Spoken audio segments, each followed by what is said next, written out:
Hello, everyone, and welcome back to Analytical Amateurs, the show where a bunch of unprofessionals pretend to be professional. I'm Alcatabra. I'm here with Triple M. Say hello. Hello. Hugo is in a very bad mood today. Yeah, okay. Okay. So, I made a promise in the last podcast that we were done. We were done with superheroes. We were gonna talk about at the very, very end. I made no such promise. Because I was like, the Snyder Cut was the big payoff to all our superhero escapades, and I was like, we're done. Oh, we're gonna move on. No, Hugo. But yeah, we're back. Idiot. Yeah, we're back here. No, Hugo. It's been a month. And we're still we're still tweeting about the Snyderverse. Yeah. Now look. Look, guys. I'm going back to my old ways. I know I said I liked the Snyder Cut, but the Snyderverse is dead. Damn. Period. It's over. No more. It's Please. over. Snyderverse Zach is dead. said he didn't want to do it anymore. He doesn't want to do it. No more. No fucking Ayer Cut. No Batfleck movie. No Justice League Part 2 and Part 3. None. Stop it. That's pretty much all the hashtags I've been seeing. Just move on. Yeah. I know that we want to see these movies, but Warner Brothers is not going to listen to us anymore. If you give a mouse a cookie, you're going to give him one cookie, okay? We got our cookie. We're not going to get another cookie. Yeah, like literally right after we made our podcast. Like literally right after we made the podcast, they came out announcing it's over and all that, so that's awkward. But yeah, let's be happy with the fact that we got a win, and let's not, push it. Yeah. Let's just calm down, okay? It's annoying. Yeah. Just today, we're recording this April 25th. The Snyderverse was trending again. 400,000 tweets. What do y'all think is going to happen? Nothing's going to happen. Warner Brothers, what do you think? They're going to go on Twitter and be like, oh my god, we need to do this! Like, what? Godzilla vs. Kong made a lot of money. Fucking Mortal Kombat made a lot of money. They're still making money. Until you start boycotting them, they're not going to listen. But you're not boycotting. This is so annoying. Y'all need to move on. They're superhero movies. Now, that being said, let's talk about some superhero movies. Yeah. So that's your daily news briefing for the day, listeners. But like that. I'm live. I'm watching the Oscars in the background, so I'm going to be talking about that briefly every now and then. Ooh. Let's go, Steven Yeun for Minari. Let's go. Woo! Hey. But also, I would like Chadwick Boseman to win Best Actor, but we'll see what happens. Let's go. So, like, on the note of all of that, this ties into like our two subjects. While these aren't DC properties, these are big cinematic universe properties. Still, this is the two big debut television, or technically not television, shows of the Marvel Cinematic Universe. WandaVision and the Falcon and the Winter Soldier. Because, up to now, Marvel has done movies. And it looks like now they're getting into officially long-term series. Like, that's kind of what I really want to focus on. How is Marvel made the... there's the Netflix shows. Right? They've done movies, but they've branched out in some ways. Like, you've got Runaways that nobody watched. I forgot about that. You got Hellstrom that nobody watched. You've got Agents of S.H.I.E.L.D. that I think has 5 fans that I have met. I have met 5 people in my life that have seen Agents of S.H.I.E.L.D. Damn. And then you have the mostly popular Netflix shows that Kevin Feige still can't fucking make up his mind about. Are they canon or not? He doesn't know. Nobody knows. We pretend that they are because, oh look, Avengers Tower is in the background. But nobody really knows. But yes, this is not their first... It's confusing. Like, is this their first show? Is it not their first show? Agents of S.H.I.E.L.D. was canon for a little bit, but then it wasn't. So what's going on? So I'll say this is the first, like, directly connected, like, MCU shows that feature, like, prominent characters that this we've been is the first one that you have to watch if you want to get the other movies. Yeah. So that's, like, an interesting new narrative choice. In addition, I just want to like talk about like what this means for their storytelling format in the future, and how these shows are written, and just the writing of Marvel in general. Because we all know the stereotype that Marvel is just bland. As Martin Scorsese said, Marvel movies are gay and stupid. # release the Snyder Cut. That was the quote, right? That was the quote. He said they're gay and stupid, and then he said, if you like them, then you're a stupid, brainless monkey. Yes, that is what he said. I'll try and find that quote. Yes, exact quote right there. But yeah, no, I like Marvel a little bit more than I like Star Wars, so I'll be a bit more positive this time because I wasn't a huge fan of The Mandalorian. Because like I have just an on and off relationship with like with superheroes in general, especially Marvel. One minute I'm like, I never want to see this again, and then for some reason it ropes me back in. It's like a bad relationship where I know I should leave, but I keep getting roped back in, and that's kind of why I'm here. I watched them, Oh, something just won the Oscar. Hold on. I watched them for the fun. If Anything Happens, I Love You for animated short film. Oh, that's a good one. I'm glad it won. So, I don't know. I watch Marvel movies, the way everyone else watches. Well, I don't know about the way everyone else. I watch them for fun. They're fun. They're not high art. They're not cinema. Endgame was a fun experience. There's no denying that they're a fun time. So, yeah. And with these shows, it shows that they have some props when it comes to creativity, because that's what we'll get into for two different reasons. The first one we'll just discuss is WandaVision, because that's one that came out first. So, should we just get into it? Yeah, I wanted to preface. I've always preferred the TV show format to movies. I think that you can do more with characters and stories in a prolonged to, do stuff. It's why people talk about TV. Well, I don't know about that, but it's why Daredevil is my favorite Marvel anything. It's because it has so much development packed into it over 3 seasons, whereas you just couldn't get that with movies. Yeah, that's fair. But yeah, WandaVision was kind of the antithesis of character development. Ooh. Yeah, this was gonna be a mixed bag. So I mean, where to start? I guess for starters, this was quite the weird thing to see. I was like, they're making a show about Scarlet Witch and Vision, 2 characters who have barely done anything in the MCU, and they're calling it WandaVision. What? That title still bothers me. Yeah, that is a weird title. I mean, it's grown on me because I think it works as it's both their names. What's wrong with adding an and the? What is wrong with Wanda and the Vision? Like it's a what's a play on words, I guess, because it's like TV, so television, WandaVision. That one I'm more lenient on. I guess to a degree. It still sounds weird. It's less of a mouthful than the Falcon and the Winter Soldier. Yes, that's which is why the Falcon and the Winter Soldier has its own acronym. Yeah, that's what I was so confused when I saw people saying FOTS. Like that's the FOTS. FOTS. I was like, what is that? Is that like a disease?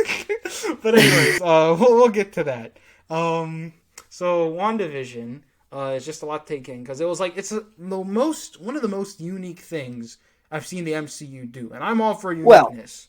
I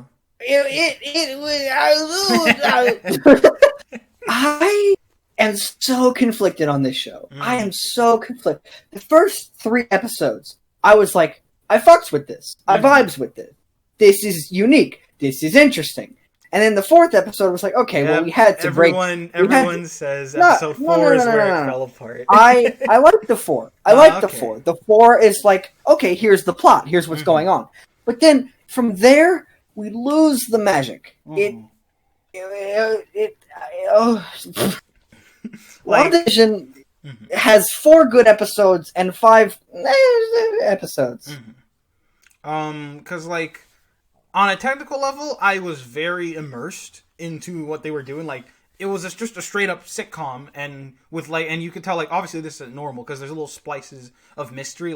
The illusion will slowly break, something weird will happen to get you intrigued, and I really liked something like that to hold my attention as opposed to just a CG monster has shown up, let's crack jokes and blow it up for the 15th time. So I really liked that they weren't afraid to do something weird because literally as the show was coming out.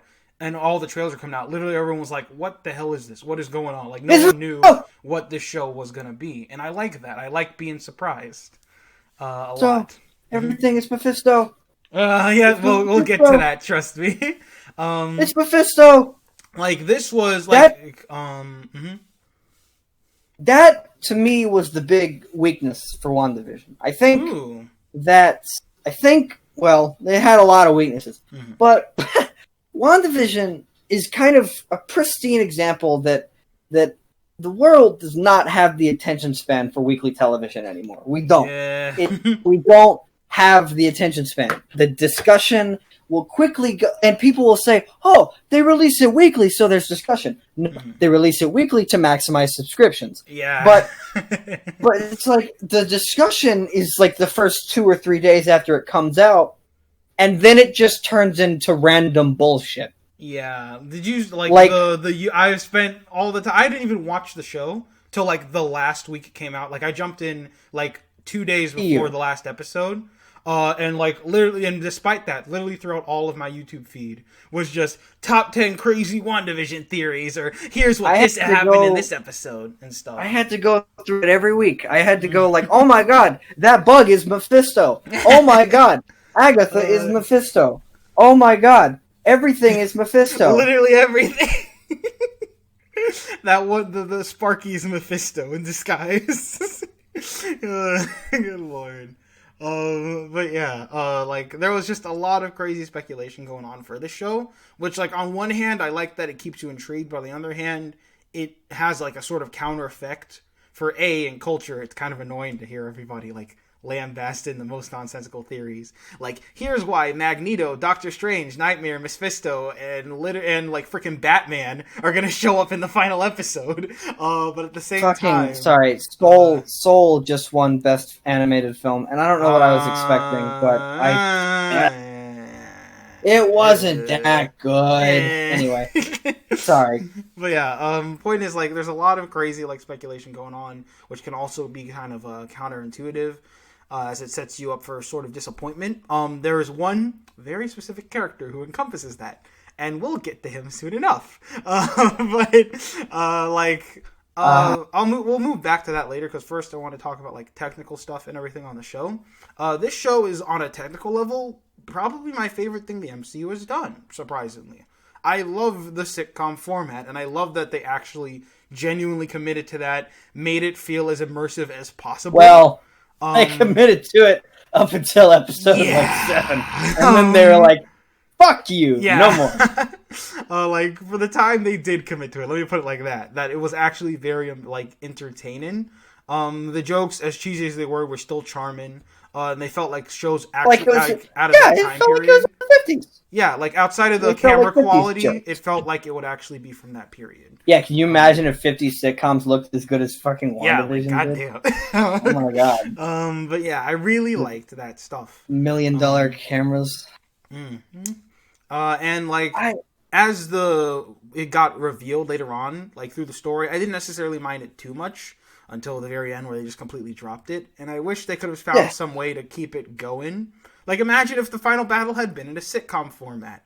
I don't know how it would work, but if they had been, like, going through the eras, going through the different eras of sitcom, and, like, and maybe once they go, like, animated, and it just gets weird and wacky, instead of doing the classic Marvel thing of, haha, they're fighting in the sky, and they're shooting at each other. They're shooting the lasers, and oh my god, she's got a new costume, and oh my god! You know all that character development we set up? Yeah, fuck you! Look at the lasers! It just completely shit the bed. They completely shit the bed. They had so much going for them. Everybody was watching. Like, everybody was hooked. And then they were like, no! No! Fuck you and your theories! And I'm not mad. I wasn't one of those losers that was mad about my theories not coming true. I was not one of those fucking virgins. Are you telling me that Goku doesn't fight Agatha Harkness in the last episode? No, dude, because people unsubscribed. This is my point. This is my main point, is the fact that you gave them a week in between to formulate theories, and they expected so much to happen at the end of the show. People genuinely expected the finale to have all of this. Let's see. Reed Richards, Mephisto, I saw Doctor the Reed Strange. Richards. I was like, really? Reed Richards? Doctor Strange, the X-Men, Patrick Stewart is back, Magneto. They expected so much for the finale, and then when it was like, oh, it's just a story about grief with some superhero fighting. Fuck this shit. It's like, what? You did this to yourselves. Like, yes. And then also the fact that, like, every week the showrunners would come and be like, if you thought that was crazy, wait till you see the next one. It's like, no, shut up! Yeah, Stop so there was some instigation. Things. And there is one, and like I already mentioned before, might as well get into it now. The one thing that I, like, honestly feel like they really went too far on was Quicksilver. Yeah, that shit. Evan oh my god. Peter. That was the one thing I knew about going into the show. And I was like, wow. I actually went back and rewatched the X-Men movies just to get myself hyped before one. You know what made me laugh is episode 5. Quicksilver shows up at the door. Mm-hmm. And the world exploded. Mm-hmm. People were tweeting all over the place, and there's one tweet that kept going around that made me laugh. Looking back on it, it was that people go, "The Marvel Cinematic Universe has officially changed forever," and I'm like, "You goddamn right, it has a sprout boner, baby." Oh yeah, I'm here best Marvel character. Literally, everyone's here like Quicksilver from the X movies is here, which means like this is gonna be. And remember, they announced that this show is tied to the Doctor Strange movie, Multiverse of Madness. Put 2 and 2 together, some sort of multiverse transition stuff is going on. Somehow Quicksilver from the X-Men universe has come to this one. So some people are like, wow, they're actually going to bring in the X-Men through this multiverse stuff. Quicksilver is here, and it's going to be an epic story. And it turns out he is a guy whose name is literally Ralph Boner. You know what makes me laugh is that he chuckled at his own name. Like, this guy has grown up being called Ralph Boner, and then he's like 29 years old in the show, and somebody says, "Your name is Ralph Boner?" And then he goes, Boner. Like, oh, so he's just mentally ill. He's a mentally ill character. Like, there's no way you can go your whole life hearing the word boner and still laugh at it. For real. Oh my goodness. And while watching the finale, my friends were like, "Oh, that's disappointing," and I was like, "It's whatever. What did you expect?" But now looking back on it, I'm like, "What did I expect? What were they going for?" Like, there's no way they did that. Things. Like, they knew what they were doing. They knew they were getting hype. You don't just introduce a bombshell like that and then just be like, "Haha, his name sounds inappropriate," and then it just ends. Like, that is all. Like, the thing is, apparently the director of the show, like, said he was inspired by, guess what? The Mandarin Twist from Iron Man 3. Another thing that a lot of people really hate. How the Mandarin was... That's a different twist. Yeah, I didn't mind that twist, actually. Because they're coming back... Well, okay, well, we didn't know this then. But they're coming back now, and they're being like, just kidding, back. The Mandarin does exist. Mm-hmm. But you're not going to have a chance to be like, just kidding, Evan Peters is in the movies again. Yeah. Like, what? You can't have a third Evan Peters appearance. Mm-hmm. Cause like like it's just I don't get what they were like. It's not even clever. It's literally his name is Boner. It had been something else. I will tell you what. Clever. I will tell you what though. The memes that it spawned made me laugh so much. Like, there were images of like Charlie Cox, and it's like when he shows up in No Way Home and he calls himself Lick Dickler, or when Wolverine shows up in fucking Multiverse of Madness, but his name is Huge Ass. Shit, I had a field day with those. Tobey Maguire cast as Uncle Ben Dover in No Way Home. Andrew Garfield as Ryan Cumbuckets. Just bring in everyone and like screw them over. Good lord, that's quite a lot. It's like, come on, guys. Yeah. You didn't have to make him like Quicksilver, mm-hmm. but you had to do better than Ralph Boner. Yeah. There's a line, and you didn't cross it. Mm-hmm. That being said, like, we already talked about like some technical stuff. There's some other big stuff to get into with this show. Mainly the themes and whatnot expressed. So this show finally delves into like Wanda and finally explores, like, first of all, it explores Wanda and Vision as characters for once. Thank God. But mainly, it actually brings some interesting revelations to Wanda's power, which are more comic accurate, as people have explained. Chloe's just won Best Director. Let's fucking go. That's a dub. Hey, sorry. How about that? I really wanted her to win. Mm-hmm. Sorry. I'm just watching my phone blow up with the Oscars. Nice. Keep going. But like I was saying, Wanda, like finally we had some more revelation on her power and whatnot, because it was always so vague. In like Age of Ultron, like they're just like, oh, she got experimented on with the Mind Stone, and I'm like, okay, cool. And now we finally get some more explanation. Turns out she is truly magic. Like, she's not just some telepath like we were led to believe. She's actually like magic. She's the magic. They actually name drop her comic name, the Scarlet Witch. And like she has this mighty power and everything, and she can literally bend reality, which, holy shit, is like, it's overpowered. Goodness. The idea that Wanda can literally just with it being overpowered. Well, that's the thing, yeah. Everyone's overpowered in this universe now. Like, that's crazy and, like, very interesting for the story to play around with. Which, I mean, small nitpick, shouldn't her powers come from, like... I mean, technically she's always had the powers of magic, but, like, the Mind Stone amplified her power. Wouldn't it make more sense for the Reality Stone to do We don't know! We don't know. I don't get the Infinity Stones. Like, somehow the Tesseract gave Captain Marvel the power to fly and shoot lasers, even though it teleports things. Because magic. That's the rules. But either way, it was very interesting to see her actually, like, have more power and do all kinds of crazy things with it. They mentioned that apparently she's even stronger than Doctor Strange. So that'll be interesting to see her, like, her magic go up against his. I feel bad if they ever fight. Like, he doesn't even have the Time Stone anymore, so he's just fucked. But anyways, back on track. I guess, like, this came with a downside because to explore the magic stuff, they ended up doing a lot of exposition. Like, the second to last episode, I believe, is pretty much just exposition dumping. Like, Agatha just takes Wanda on a trip through her life and explains all this magic stuff for the audience. Yeah, you didn't need the 9 episodes. Yeah, it could have been 8. That's it could have for easily real. Been that episode was so boring. Like, it's like, oh, like, here's how runes work, and here's how you're the ancient Scarlet Witch, and here's how your whole life story and everything. I'm like, I don't care. I really don't. But, I don't care. I really ask me if I care. I don't. I don't care. That being said, like, Vision himself as well in the story, he was more or less just, like, the more moral compass figure. He pretty much is, like, she pretty much more or less recreated Vision himself, Mind Stone powers and all. And it's interesting, because he basically is his own separate conscious in the world that Wanda's created. Like, he even goes against her and can do all the stuff he could do before. So, like, yeah, that's crazy powerful. And very interesting to see him sort of it was a nice way to bring him back to the story temporarily. And I was thinking, this is it. This is how Vision's story arc concludes.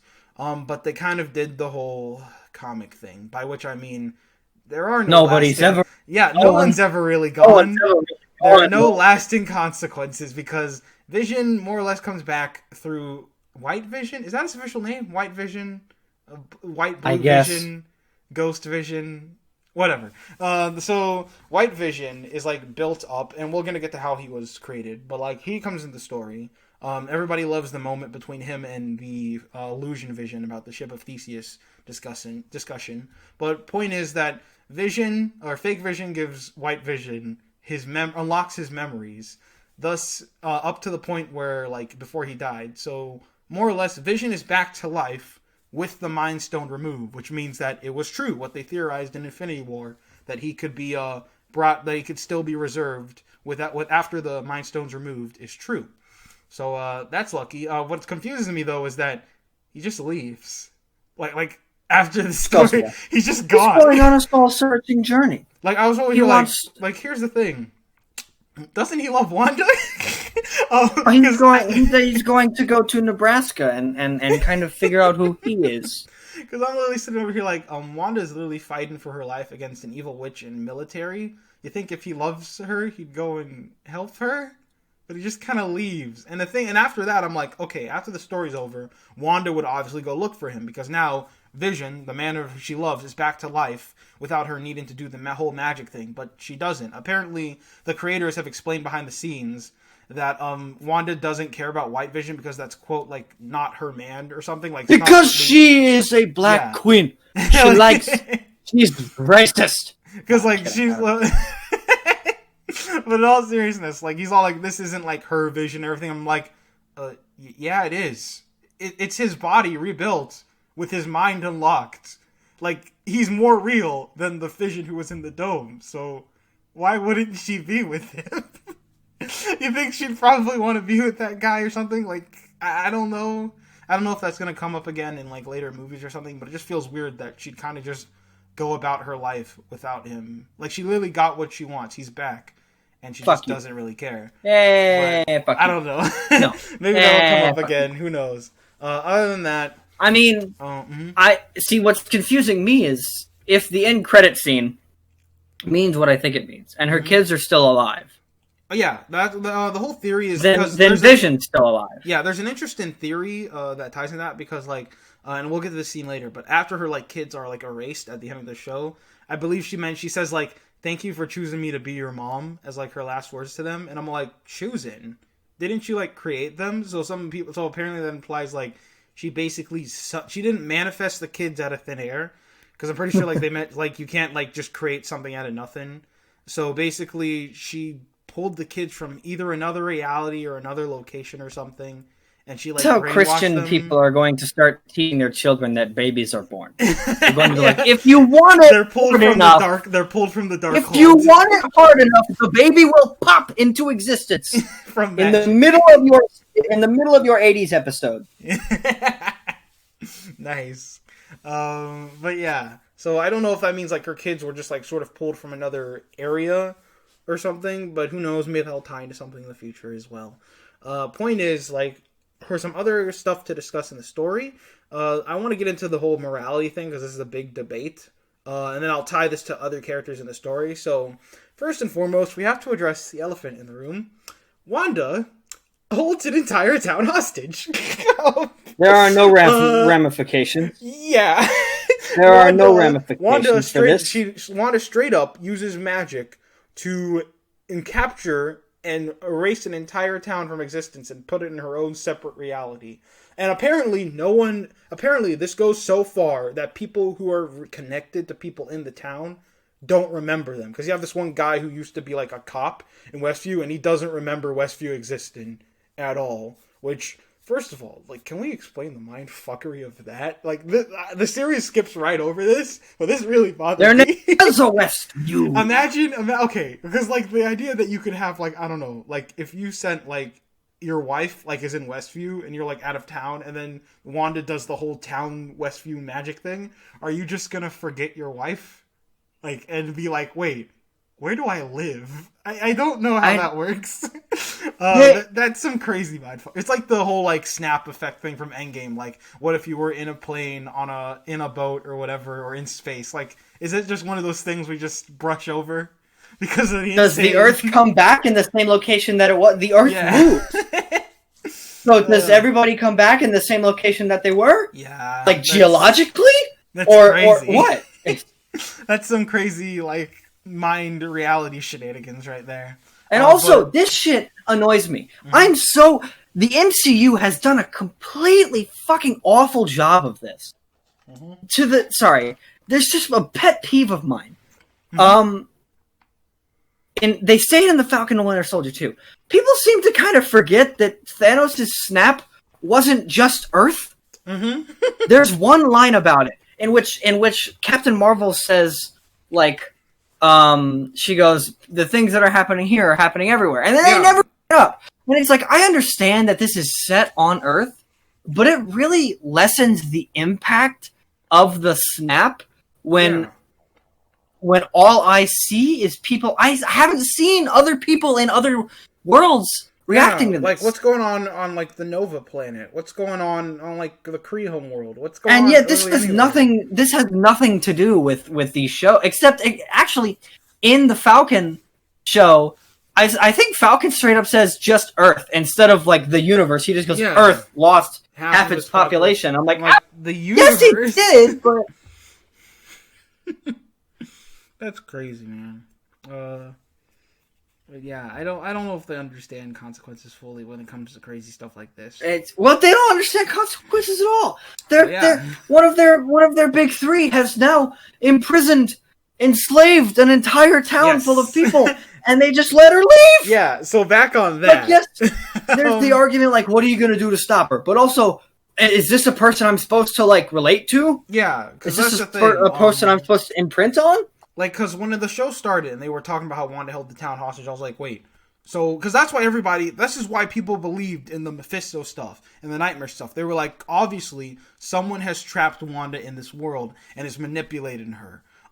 They are trying to, like, use her in order to get what they want. That's what I thought. Then when I heard about Agatha Harkness and everything, I was like, oh, so obviously Agatha must have manipulated Wanda into creating this world and she's, like, brainwashing her or something. But no, this is Wanda. She made this world and everything. So it's on her. There's no, you can't just pull the whole someone was controlling you card. She like did, and the thing is like she did it on accident. Like she got all upset and she like got upset that she didn't have vision. So then she just made the world. And I'm like, oh, she did it on accident, but then she managed it. She never undid it. Like she's fully aware that she wasn't like oopsie poopsie. Yeah, she wasn't like she wasn't like oh no, I should undo this. She actually went along with it. It's like this is fun. Yeah, and she actually like I could get micromanaged. Like whenever something would disrupt it, like when that one guy who was like a beekeeper suit shows up, she just straight up rewinds time to get rid of it. That was Mephisto. That was Mephisto. It was Mephisto. God, I thought I looked close and I'm like, is that Michael Fassbender? Is that Magneto? God, so many weeks of theorizing, just completely up in flames. But the point is, like, she would undo everything, make sure everything stayed managed in order to maintain her world. And I'm like, oh, so she's straight up the bad guy. But then, because that could work. If you want to make her the bad guy, go with that. But at the same time, they try to make her the victim. Like, you have multiple moments with characters like Monica Rambeau, like, because they have the sword is here to, like, shut down Wanda's operation and everything. And you have characters like... sword is just a thing now, by the way. Yeah. Where did that apparently it was formed by Maria Rambeau and just never mentioned. In the comics, it's like Sword is like the antithesis of S.H.I.E.L.D., and it's like everything S.H.I.E.L.D. does, Sword serves to kind of oppose it or be an extreme version of S.H.I.E.L.D., and the development of Sword is like a long process. But then in the show, it's like, they're just here. The power of time skip. They can just say it happened in the 5-year time skip, and we're not allowed to question it. But anyways, like... the things like Sword's here to oppose them. Then you have Monica Rambeau, Agent Wu from Ant-Man and the Wasp, I believe, and Darcy from Thor. They're all here. She's annoying, but Jimmy Woo. Yes, they're all here to like shut down, to like try and help Wanda and understand her. And I'm like, why? Because like you have moments where Wanda's exposed, and like, because I can't remember the exact dialogue, because I remember like Hayward's talking about how Wanda kidnapped the whole town and is holding them hostage, and like Monica's response is like, yeah, but did you notice she like stopped the barrier? She could have made it go farther, but she only did it on the town, so she's not fully bad. And I'm like, did you just hear yourself when you said that? She like the logic there is Wanda. Hold on, no, that's like saying. I'm going to get a little racy here for a sec. That's like saying, yeah, the terrorists attacked the United States on 9/11, but only 3 of the 4 planes hit. So, it could have been worse. That's a perfect analogy. It could have been worse, you know. It's like I shot 2 of your kids, but I could have shot all 4 of your kids, so technically I'm not that bad. Yeah, it's like I beat you within an inch of your life and mugged you. But I could have killed you. You could be But dead. Did you die? So we're good. Did you die? I'm just what is that logic? Like, these people are still suffering. And then you have other scenes, because you have the scene where I don't know why everybody was hyping this scene up, but the scene where Wanda, after Hayward tried to shoot a drone at her, Wanda comes out of the dome temporarily, and then like throws out the drone. And Hayward's trying to talk to her, like, Wanda, you're holding this town hostage. You're a criminal. And then she says to him, I'm not the one pointing guns, director. And I'm just like, oh, no. Yeah. Oh, sorry. I'm like, yeah, guys, no, you don't have a gun. Guys, put the guns away and then say that line again. I'm just like, nice. Sorry. I'm like, yeah, they don't. I'm like, yeah, you don't have guns, Wanda. You instead have magic that you're using to mentally torture and brainwash people. That's a little worse than guns. And then, like, at the very end, when she's fighting Agatha, because Wanda says this herself to try to justify herself. She says, like, the difference between you and me is that I did what I did on accident, but you used your magic for nefarious purposes on purpose. And I'm like, okay, but you still maintained it afterwards. So it doesn't matter if you did it on accident. I really don't know what the show is trying to say. Like, you could have shut down the dome at any time, but you chose to keep it up, so it doesn't really matter if it was an accident. Because again, you still have people. Hold on, wait, did you know that a Pinocchio film came out last year? I heard about it. I didn't see it. What the fuck? Yeah, it's trending on. What the fuck? It's trending on Twitter because nobody realized that this movie was a thing until it got nominated. Yeah, it has an all-star cast: Ewan McGregor, Tilda Swinton, Cate Blanchett, Christoph Waltz, Finn Wolfhard, John Turturro, Ron Perlman, and this just came and went. Huh.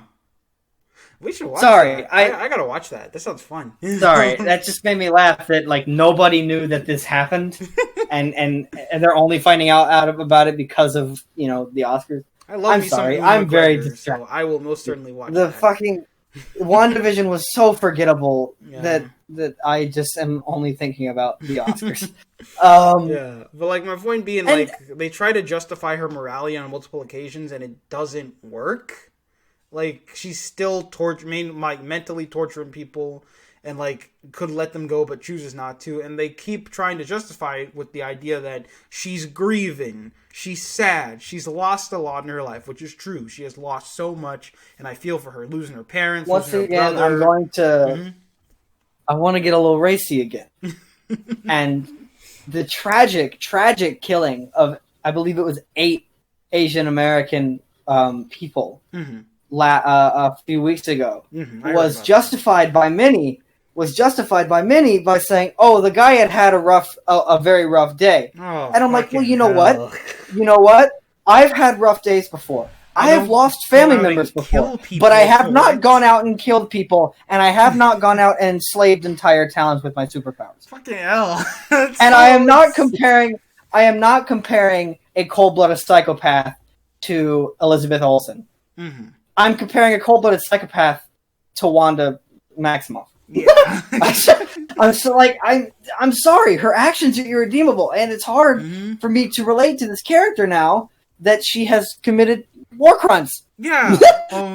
Like they just try to yes. A lot of characters in the MCU have committed war crimes, but they work to like redeem them. When there's some excuse, like Bucky was brainwashed. Iron Man, Tony worked his entire life after that. Yeah, it's like what is going on? Like you can't walk off what Wanda's done so easily. Like it's so weird. It's just it's like and we're getting really into this when in reality the show is just kind of okay. Yeah, started out interesting. And then ended up being that. Because I know, because again, the show knows what it's doing. Because you have multiple moments where she's like exposed, like at the end where Agatha frees those people from their brainwashing, and they confront Wanda. So like the show fully acknowledges these people are suffering. Heroes don't torture people, as Agatha says.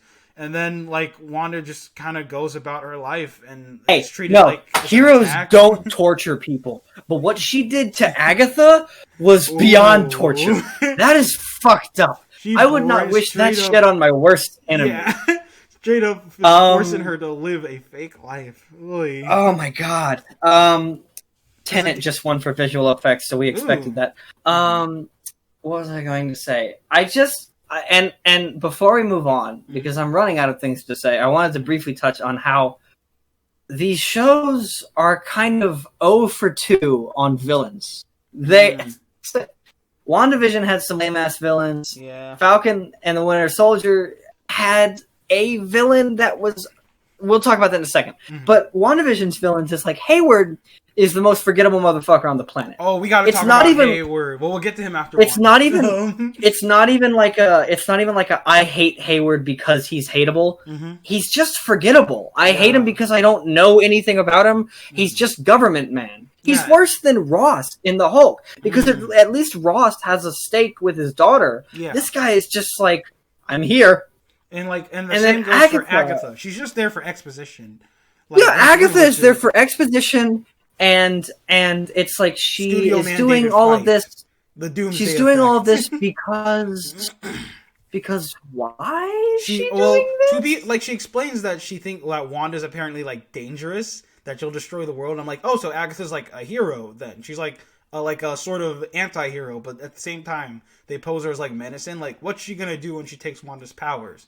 Is she gonna help the world? Is she gonna enslave the world? Like what is her end game? They don't explore that at all. It's just not. The villains are so weak. It's like there's never any tension because the villains are so weak. But don't you get it? The villain of the story is grief. That's what people have been saying. The villain of the story is Wanda's emotions. Oh my god! I'm so sad. Someone I love died. I am going to go commit numerous war crimes. Good lord. Can't help being a Gemini. Can you imagine if, like, after Peggy died, Captain America had just, like, straight up turned on the U.S. government and, like, destroyed S.H.I.E.L.D. or something? Like, Christ. That's not what heroes do. But, like, yeah, I don't really get what they're trying to say with that. Because, like, on one hand, you'll have, like, Wanda's posed like the villain. Like, she's torturing people. She's acting all menacing. She even says at one point, maybe I am the villain. But then on the other hand, you have, like, characters like Monica being like, Wanda, I know what it's like to lose people you love. And you're a good person. And, like, they're purposely fighting against Hayward and Sword, the people who are trying to rescue the hostages.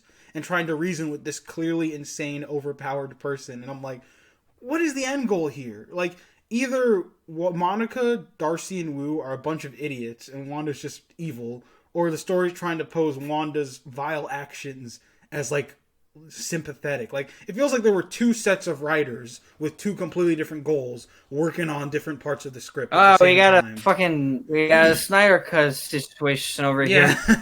We got a Joss Whedon over here. Feels like and two completely different cuts or something. Vision falls on Wanda's boobs, and it's funny. That's in the theatrical cut of the show. Oh lord. But yeah. Darcy, I loved Darcy's emotional tirade about brunch. Very emotional indeed. But anyway, oh my god, Darcy. Another thing, Darcy, annoying. Did not need to be in this. Very annoying. It feels these characters. She sucks in Thor. It feels like these characters, and we'll get into this with Falcon too, are just here for the sake of being like, guys, it's the MCU. Remember this character from this other thing? Because a lot of people just kind of show up for the sake of it being the universe. Going up. And the one character who exemplifies this the most is Monica Rambeau. Monica did not need to be in this show. Monica is just here to tease Captain Marvel 2, and I'm like, I mean, she's great. Yeah, she's great. She's great in this, but all this stuff is completely pointless. I'm like, why are we teasing a Captain Marvel 2 storyline in a Scarlet Witch show? Like, what? Because like, Monica has this whole thing where, first of all, she gets powers because she walked through Wanda's barrier. It's very ambiguous as to what gives her powers. Like, what gives her powers? I don't even know what her powers are. Like, she can phase through things? Photon! She has photon I know powers. Her superhero name is like Photon, but I don't know what that means. Whatever. She's a superhuman now because she walked through a magical barrier and they played Captain Marvel dialogue, and that gives you superpowers, apparently. Yeah. I guess. Higher, further, faster, baby. Yeah. But other than that, like, there's just all this teasing stuff for stuff that really doesn't need to be here and kind of just distracts from the plot, what little of it we have. Like, we should have focused, like, why is Monica here when we could have been developing Hayward or Agatha or both? Like, if they just cut her out and focus on them, that would have been a lot better, I think. Because, like, what she's there for, I feel like she's literally just there to be a Wanda fangirl. Just to, like, straight up, like, sort of alleviate her of all her horrible crimes and everything. Because look at the very end of the show. Like, at the very end, Wanda gives up the dome. She sacrifices her family. Or no, not sacrifices. I'm not even going to use that, because that's the point here. Wanda, like, destroys the dome, which gets rid of her family. So then she's walking down the road in a hood. I know, like, Wanda can literally fly away at any time. She chose to walk down the street just so people would look at her mean. I like that. I like that she could have just left, but she chooses to walk into town just so people can give her the look of shame. And then she walks up to Monica, and Monica has the gall to say, "They'll never know what you sacrificed for them." And then Wanda says, "It wouldn't change how they see me." That is literally some of the worst dialogue You're goddamn right. You're goddamn right. It wouldn't change, and it shouldn't. Yeah, it should not change. I'm just like, hey, you did a bad thing. Yeah, I'm just like, what do you mean sacrificed for them? Like, okay, this is the equivalent of if you like set a house on fire because you're like mad or at someone for something, and you lost a finger in the fire, and then you like lost a finger in the fire like, or something. If you set a house on fire and then you realize like, oh, that's horrible, and then you go and put it out. Like, we're not going to applaud you for putting out the fire that you started. Like, any damages that happened in the house, anyone who was hurt or potentially killed, that's all on you. Like, you don't get a medal for fixing your bullshit. Like, that's not how it works. I really don't. And I don't know why WandaVision, like, it wouldn't change how they see me. And I'm like, who cares how they see you? You're evil. Like, you've done horrible things. I really don't know what they're trying to say here. Because, again, I'm like, the story wants her to be a villain, but then they stack on this dialogue at the end to try and alleviate her and make her look like a martyr when she's not. And then she just flies away. And if there's ever a need, if there's ever a reason to reinstate the Sokovian Accords, if those are even still a thing, this would be it. This would be the reason. It's someone just... No, you know what I imagine? Someone running frantically down... You know what would have been the funniest end credit scene? Mm-hmm. Someone running frantically down the hallway, just bolting, and they sprint into an office, and Everett Ross is there, or whatever his name is there, right? And he's like, what is it? And he's like, the bitch is at it again! She's doing stuff again! Civil War II First confirmed. Lagos, now Westview! She's a weapon of mass destruction! Tony was onto something! Tony was onto something! For real. I really have nothing left to say about WandaVision. I have some minor points I just want to bring up real quick before we move on. Yeah. Other than that, so we've talked about Monica, talked about the morals. At the very end, we see Wanda with the Darkhold. She has some seemingly like getting her kids through time or space or something. So who knows where that'll go? She's seemingly posed as like a sort of villainous person. I know they're gonna probably pull the whole like, oh, she's just a misunderstood person. She'll go down a dark path, but then her friends will probably pull her out of it, and they'll either have her die heroically or she'll just be alleviated of all consequences. Who knows? Like one of those two. Sometimes I wish, like, I am a fan of the direction the MCU has taken, but sometimes I wish that Marvel hadn't sold all their characters way back when. Yep. Because the original House of M storyline is so good. It's so good because Wanda is not a good person. Yeah. And Pietro is not a good person.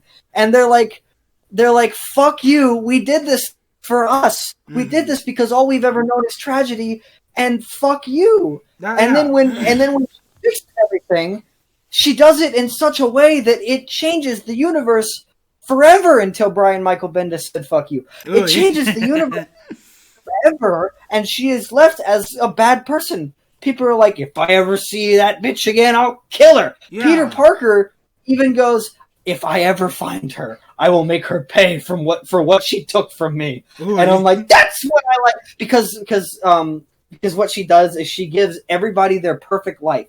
She gives everybody everything they've ever wanted, right? Mm-hmm. And Peter is like married, and he doesn't have powers, and Uncle Ben is alive. What he wanted and all that. He's I don't like that he's a wrestler in the comic, but it's like weird. I can live with it. And he's got everything he ever wanted, and then he's forced to remember that it's all fake.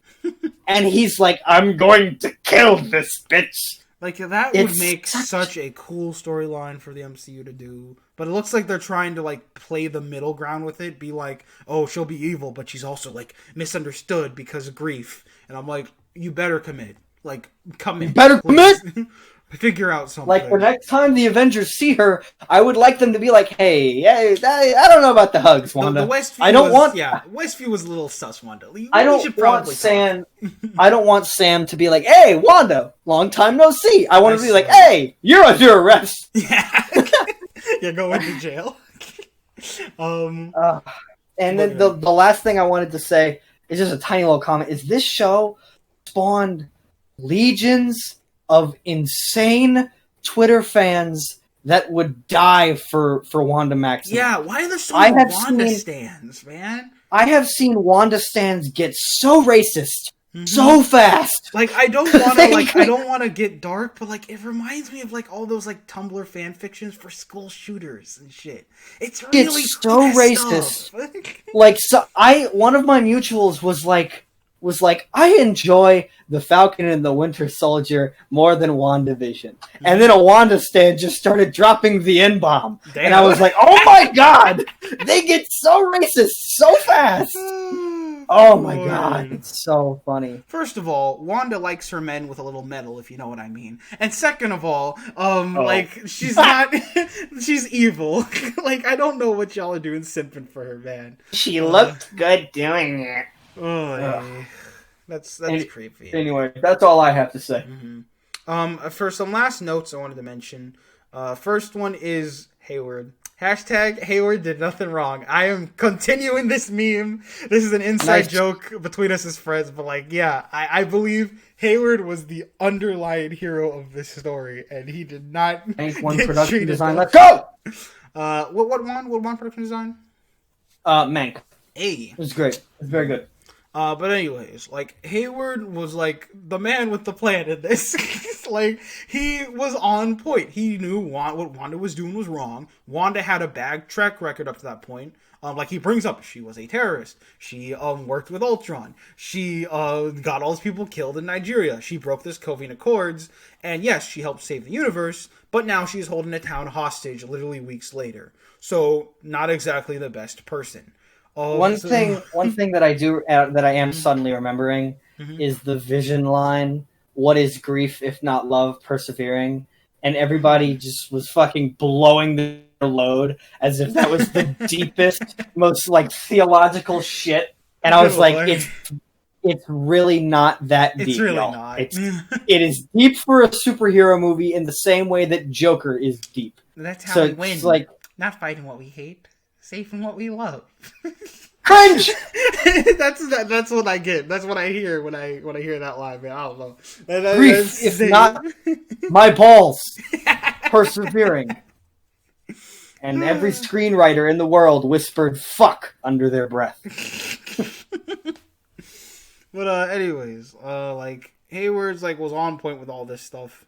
Like his plan he was actually intrigued to get the people out of Westview. Like, I noticed Monica, Darcy, and Wu aren't interested in getting people out of Westview. They're just trying to get to Wanda. They're enabling this psychotic individual. Yes, Hayward, on the other hand, wants to help people. And doing his job. Everyone's like, oh, but he's going to kill Wanda. Yes, and he should. She's evil. Like, I hate to be that guy, but at this point... Is there another option? Yeah, like at this point, you can't even say she doesn't know what's going on. Because he gave her the benefit of the doubt. He actually observed like the WandaVision telecast to try to figure out what's going on. And once Monica confirmed that Wanda was in control, he's like, oh, then she's truly evil. Let's move. So he didn't have it out for her to begin with. He actually like watched and figured out what's going on. And then she straight up held him at gunpoint. So yeah, he's gonna kill her. Like, I don't know. Why this is hard to understand. Like, the thing is, like, his plan with Vision too, like, Wanda wanted to just bury Vision, which, even though Vision is, like, super high-tech weaponry that the world needs. Like, the world is down multiple of its best Avengers. So, they need Vision now more than ever, and he's very capable. So, of course, they want to use him for the greater good. And instead, just burying him would do no good for anyone. And, like, the thing is, he did, like, he made two mistakes in this story. And I don't blame him for them. I blame the story just trying to make him look bad. First mistake is he lied about Wanda stealing Vision. Like, he made everyone believe that the Vision they saw in the dome was Vision's body reanimated. But it was actually just an illusion. Meg wants cinematography. I'm having a good night. Let's go! Keep going. But I was saying, like, he lied about, Wanda stealing Vision's body. Like, he made it look like Wanda had taken Vision's body from the Sword Lab and reanimated it in the dome. But the truth is that they still had his body, and they, like, rebuilt it as the White Vision body, and the one in the dome is just an illusion. So he lied about that, and I know he lied to get people on his side against Wanda, but I think he could have gotten people on his side against Wanda, considering that she was holding a town hostage. That was more than enough to get them on your side. So he really didn't have to lie about that. And the second thing he did wrong was that he tried to shoot Wanda's kids, which is stupid on so many levels. First of all, they are superhumans. They can dodge bullets. Shoot super kids! Second of all, they aren't even real. It's not going to do anything. I really don't know what he was trying to accomplish when he tried to shoot them. He did, and I like how he didn't even hit either of them, because, like, the bullets go in between them, because when Monica, like, gets in front of it, the bullets are hitting her in the center, and the kids are on the left and right. So, not only did he try to kill fake kids with superpowers, he's also a bad shot. Like, why? Like, it was the most pointless scene ever just to be like, haha, Hayward's evil. He wants to kill kids. You have to root against this guy. Again, like, this ties to my point earlier about how it feels like there were two sets of writers with different ideals on this project. Because on one hand, Hayward's like the voice of reason, but on the other, he's just, mwahaha, I'm evil because I'm a government guy who wants to get rid of the pretty girl and shoot kids. Mwahaha. It's like textbook cartoon villain. It's really weird. And then he goes to jail. Why did he get arrested? He didn't do anything wrong. he helped get the people out of Westview. He should be applauded as a hero. For some reason, they throw him in jail. I guess because he tried to shoot fake kids. Yeah, that's more than enough, I guess. It's really dumb. I don't know what they were trying to do with him. Like you said, he's a very bad villain, and I feel like he was unintentionally the hero of the story. And yeah. Nothing else to say about WandaVision. We already mentioned the theories. We already mentioned all this stuff. I will say, with Doctor Strange and the Multiverse of Madness, I am kind of intrigued of how that will tie into this. I'm watching it for Doctor Strange. I'm watching it for Doctor Strange. Sam Raimi's directing that. That sounds fun. For the inevitable Bruce Campbell cameo.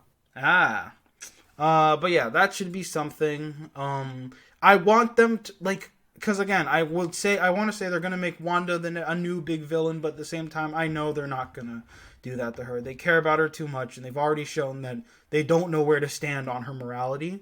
This is just another example of characters like getting away with things, because again, when heroes have done things bad in the past, hell, this is a big theme of the show we're going to discuss next.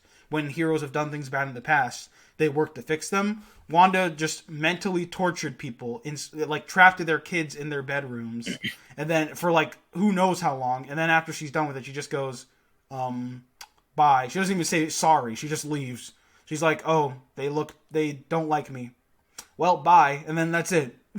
Rightfully so. Because she was sad. She had to grieve. And I'm like, this show does not know what it's trying to say. We should feel sad for her. I feel bad. This show does not know what it's trying to say.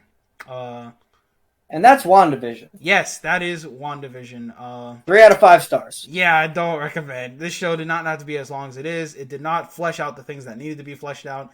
And its morality is genuinely fucked. Yeah.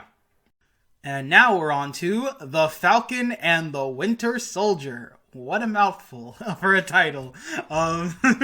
It's just so formal for a title. But yes, the show itself. This is quite an unexpected treat, because I was over here like, oh, it's Falcon and Winter. I had no interest in the show whatsoever. I had all the interest in WandaVision. It let me down. I had no interest in the Falcon and the Winter Soldier, and it pleasantly surprised me. I was completely the opposite. Oh. I with WandaVision, I was like, I will watch it. I don't really care. And then it ended up surprising me until it didn't. And then with Falcon, I was like, let's fucking go. The Captain America, the Liberty Saga, they're calling it. Liberty Saga has always been one of my favorite parts of Marvel in general. Mm-hmm. Like, yes, it's great in the cinematic universe, but Captain America is a really interesting character because of the espionage, cool spy side of Marvel that isn't really explored a lot. Mm-hmm. And I also like to use Captain America as kind of a fucking, as kind of a weapon when people are like, I don't like politics in my comic books. And then you literally have Captain America. I don't like woke SJW in my politics. I like real books like Captain America or Watchmen. So anyways, like, here's Captain America punching a Nazi. Okay, dumbass. His name is Captain America. But yeah, Captain America has always been one of my favorite parts of Marvel. Winter Soldier, I believe, is the best made Marvel movie. It's not my favorite. I think it is the best Marvel movie. Mm-hmm. I don't know, and I was really excited for this. And the first episode, right out the gate with the first episode, I was like, God damn, they're actually doing something with this. And the show touches on some heavy subjects. Yes, and it's a show that actually says something. Yeah, And that's surprising. Finally, Disney is stepping up and taking a goddamn stance. Mm. They're finally getting off the fence, and they're finally like actually being activists. Mm-hmm. They like to play activists, but they're like, "Hey guys, look at all of our gay characters who like have one line and are look at our gay characters who we edit out for the film of the other countries." But this is like finally Disney is like, okay, we should say something. We should do something that matters to some people. And at times, the themes can be a bit on the nose, but these subjects are hard to be subtle with. And I think it does a really good job. The last 2 episodes especially. I think that the character work is really... And you know what bums me out is it's kind of exposing a lot of Marvel fans for what they are. And it's like, y'all get mad when Martin Scorsese calls them theme park rides, but you're only here for the theme park. But you're only here for the action, because every time I would go to the comment section on a post about the Falcon and the Winter Soldier, there would be at least 8 people who were like, "Fuck this soap opera bullshit. I want to see Loki." I'm like, it's not a soap opera because it has character development in it. For real. I'm sorry that you were expecting a fight scene every 10 seconds, but this is like how cinema works. This is how writing works. You need to develop your characters for them to be interesting. So it's natural for your characters to take 10 minutes to talk about their feelings. It doesn't make it a soap opera. It makes it a fucking show. And it's really good. It's like these Bucky and Sam are like the 2 characters I've wanted to like learn more about in the MCU. Indeed. And this whole show, God, this show is so well done. The character work is so good, particularly with the show's most hated character. People fucking hate U.S. Agent, but he's John Walker. He's like the best written character in the show. Should we talk about the main characters before we get to them? Before we get to him first? I consider him a main character. Fuck you, but yes, let's do that. So the Falcon himself first. Falcon I'm pleasantly surprised how they handled him. First of all, from a technical level, I like his new suit, both of them. Through the show, I like. No, I'm glad that I'm glad that the MCU is finally like, it's like fuck it, fuck the tactical look, the MCU fuck the military look. Let's just be a comic book movie. For WandaVision too. Like I noticed, like they weren't afraid to embrace the old comic book cheesiness. They had the Halloween. That's episode. Something the DCEU. Well, I don't want to say that. That's something the DCEU has kind of been above in the MCU in ways, like the Batman costumes and BVS and Justice League, the Superman suits. It's like they're not afraid to be a comic book minus movie, the red especially underwear. Minus the red underwear for Superman, but especially Wonder Woman. Now, of course, we have shit like Jared Leto's Joker, where it's Jared Leto Joker and it's Jared Leto's Joker, and then Margot Robbie is dressed as a stripper, and it's like, yeah, whatever. But for the most part, DC films have always had really great costumes, and the MCU for a long time has just been kind of military. Let's give everything an unnecessary tactical look, especially Captain America. Yeah, Falcon's just wearing a gray suit. Falcon's suit was always God. Scarlet Witch is just wearing a red jacket. I love how much more colorful Falcon got. He went from the most beige character to literally the most colorful, awesome suit. Like I said, like even WandaVision was able to do this too. The Halloween episode, they had some fun homages to like Wanda is wearing like her old comic book outfit, and she's like a Sokovian dancer or something. Quicksilver's got his old outfit. I like that they called Vision's old like red and like green and yellow outfit like a Mexican wrestler costume and stuff. So it was nice to have some homages, and by the end, Wanda's wearing like the crown and everything. And then this show, Falcon's got like the red, the blue and white Falcon suit for his Captain America variant, and I was like, I'm surprised they actually embraced straight from the comic. Yeah.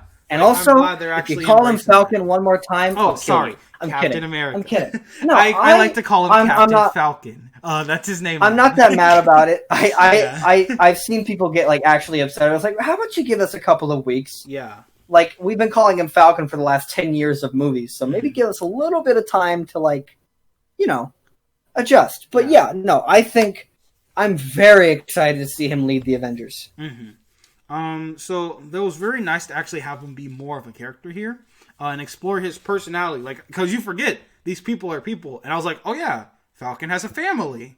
Like, it's nice to see him with his family in his community, being a person, and see them react to the fact that he went off to be a superhero and everything. It's nice to actually just see him, down to earth. The only other person you really get that with is like Spider-Man in these types of movies. So it was nice to get something like that. And just see him sort of living his life and trying to be with his family and friends. And also, since he's going to be Captain America, he obviously has to talk about America. I know most of y'all don't like that. You just want to see him punch people. But it's nice to see them actually talking about stuff. Woke SJW politics in my comic books. I don't like being faced with real world issues. I just want to pretend nothing's happening. Idiots. But yeah, it was nice to see him actually exploring the effects of America and everything. I do have to say I was a little confused at first. With his I know that y'all did not expect a show about a black man becoming Captain America to be non-political. Yeah, I was surprised. I was expecting it not to touch on it because, Marvel doesn't want to do stuff that. I was like, oh, they're actually talking about political issues and the effects of America? Of Isaiah Bradley. Oh, Isaiah Bradley was Isaiah Bradley. Surprise. That was nice. Yeah, because, I think for a long time, Marvel movies have kind of been, I don't want to say military propaganda, but they've always shined a favorable light on America and the world, and it's like, oh, everything's perfect, and it's like, well, it's nice to know that they're acknowledging that there is a dark side to history, and that black men, for the very same thing, a black man doing the very same thing a white man did, got him in jail for 30 years, as opposed to Steve, who got like a Medal of Honor for it in his first movie. It's a very powerful, thing to talk about, and it was really well. I wish there was more of him in the story. I just wish there was more of a lot of stuff in the story, because I feel like they could have had more episodes to do a lot. If any show deserved 9 episodes, it was this one and not WandaVision. I disagree. I think 6 episodes was perfect. I think any more, and the story would have exploded. I think it would have suffered from WandaVision syndrome. I think that 6 episodes, maybe a 7th episode, maybe they could have done with a 7th, but any more, and it would have been like, okay, filler, oh no. But I think that I don't know. I really think that 6. I was surprised at first. I was like, now hold on. Fuck, did Mid-Vision get 9 episodes and this only gets 6? But I think that it worked really well. I would have included a little bit more stuff to flesh out what goes on with Zemo and all that, but I think it was handled really well. The pacing was really, really good. Back to Sam in his life. I think that it was nice that he was sort of...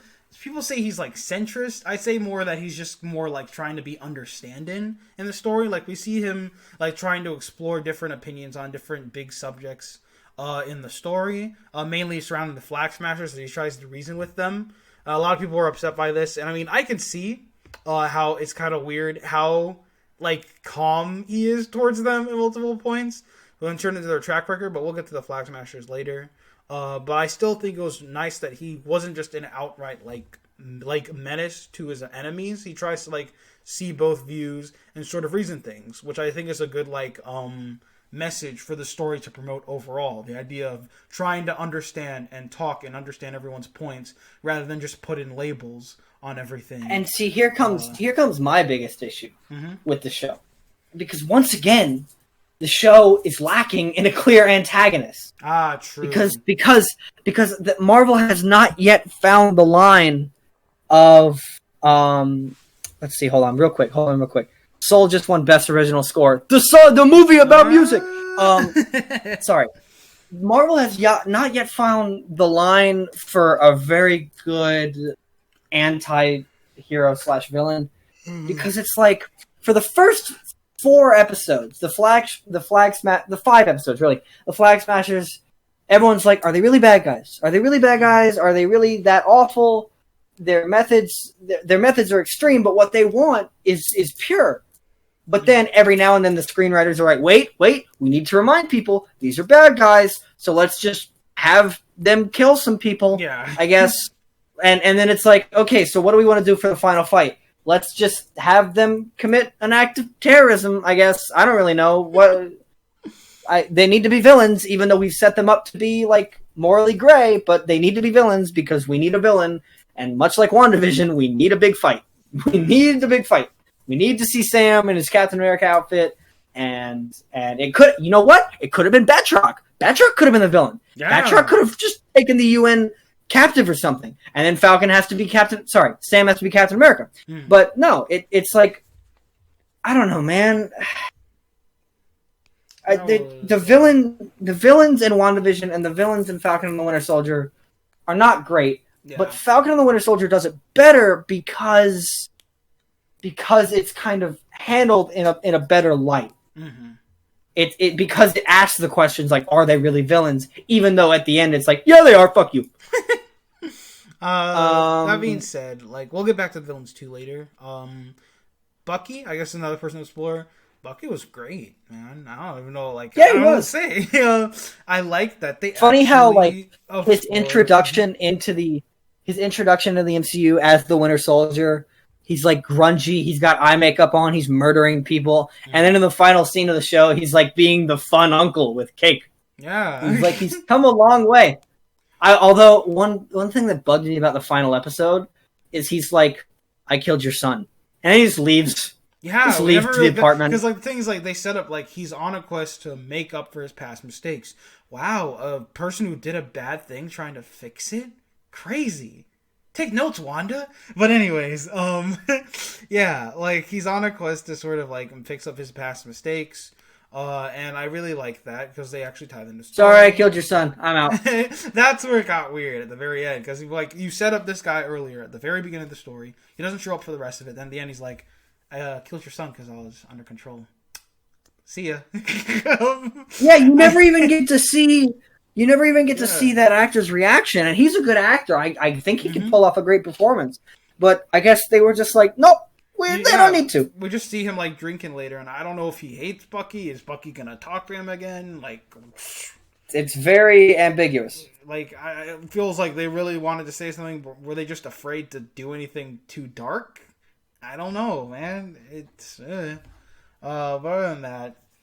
Bucky, for the rest of the story, I like the banter. So the banter, I was a little worried at first because I was seeing the trailers for Falcon and Winter Soldier. It looked like it was just gonna be like a angry couple bickering for like the whole show, just him and Falcon and Bucky just yelling at each other the whole time, cracking cringy jokes. But no, they were actually They had a pretty clear enemies to lovers arc. Yeah.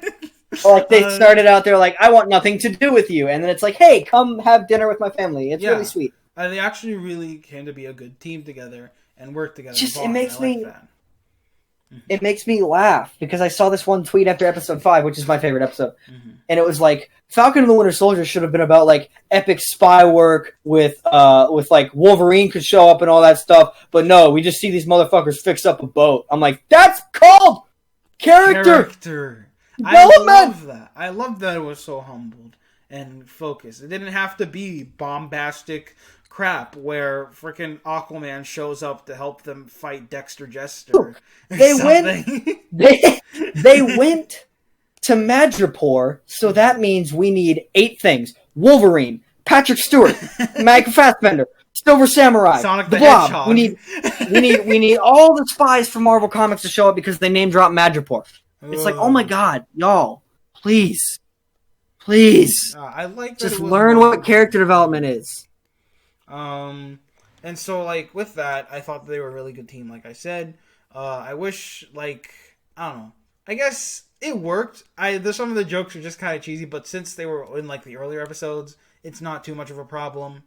But yeah, Bucky is hitting on Sam's sister. I don't know if that's gonna go anywhere. That's awkward. But yeah, those nephews are getting a new daddy with a metal arm. Who knows? But yeah.